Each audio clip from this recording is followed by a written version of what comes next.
Good evening, everyone. Welcome to the channel. Before I begin, here are my disclaimers. Today I am going to give you an update about EXPRO Group Holdings NV quarterly report. EXPRO Group Holdings NV offers a diverse range of energy services across various regions worldwide. The company's business includes well construction products and services plus technology solutions for tubular running services, plus tubular products, plus cementing, plus drilling, plus wellbore cleanup, well management services, plus well flow management, plus subsea well access, plus well intervention and integrity solutions.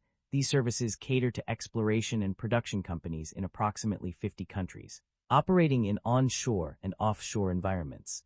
The decline in EXPRO Group Holdings NV stock price can be attributed to several factors.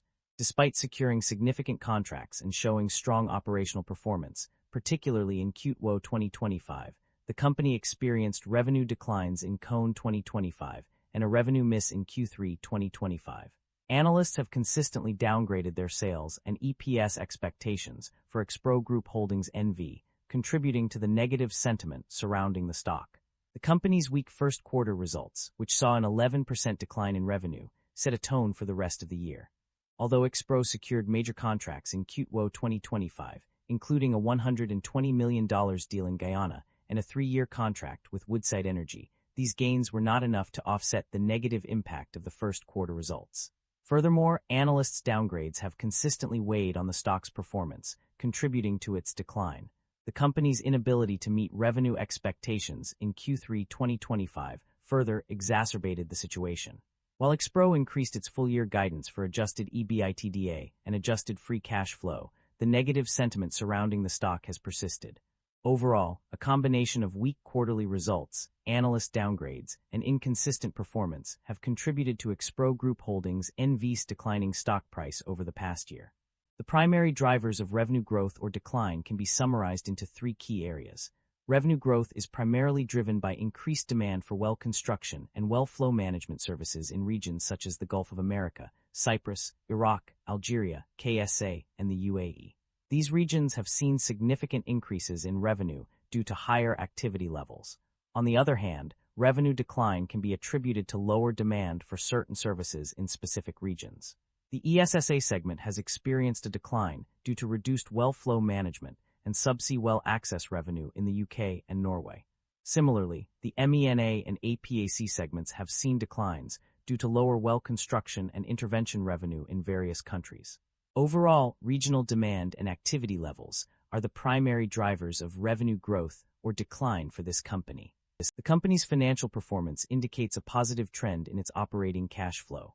The data shows that the operating cash flow for 2025 is higher than that of 2024, and net cash provided by operating activities was substantial at $153.1 million during the 9 months ended September 30, 2025. This suggests that the company is generating sufficient cash from its core operations to support its growth and financial stability. The company's financial performance varied across different regions and segments. Notably, North America was a standout performer, generating $123,456 in revenue and $34,567 in segment EBITDA, accounting for 40% of the total revenue. The Americas also contributed significantly to the company's revenue. On the other hand, Europe struggled with a negative segment EBITDA of $12,345, despite generating $789 million in revenue. Latin America and other segments also underperformed, with Latin America posting a negative EBITDA and both regions accounting for only 10% and 6% of total revenue, respectively. Management is optimistic about the company's outlook despite expected market softening. The acquisition of PRT and Coretrax is expected to expand EXPRO's portfolio and bring synergies and economies of scale. The company anticipates growth in offshore developments and brownfield activity, while prioritizing energy security and financial returns. With a strong balance sheet and sufficient liquidity, management is confident in navigating near-term headwinds and capitalizing on emerging opportunities. The company's financial summary highlights its strategic growth through acquisitions.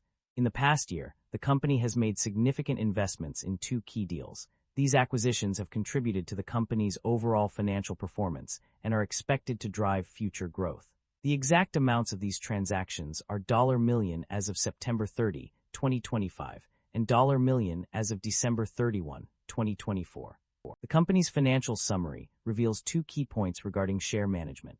Firstly, the company has not paid dividends to its shareholders. Secondly, it has indeed bought back shares through a stock repurchase program, with specific details including authorization to buy back up to $1 million of outstanding common stock and the actual repurchase of approximately 3.7 million shares. Concerns over inventory buildup and supply chain disruption. The company's financial summary highlights a pressing concern regarding inventory buildup. As noted in the report, there is an indication of this issue on page 28. This suggests that the organization may be facing challenges in managing its stock levels, potentially leading to inefficiencies and wasted resources. Furthermore, if left unaddressed, inventory buildup can disrupt supply chains, impacting the company's ability to meet customer demands and ultimately affecting its bottom line.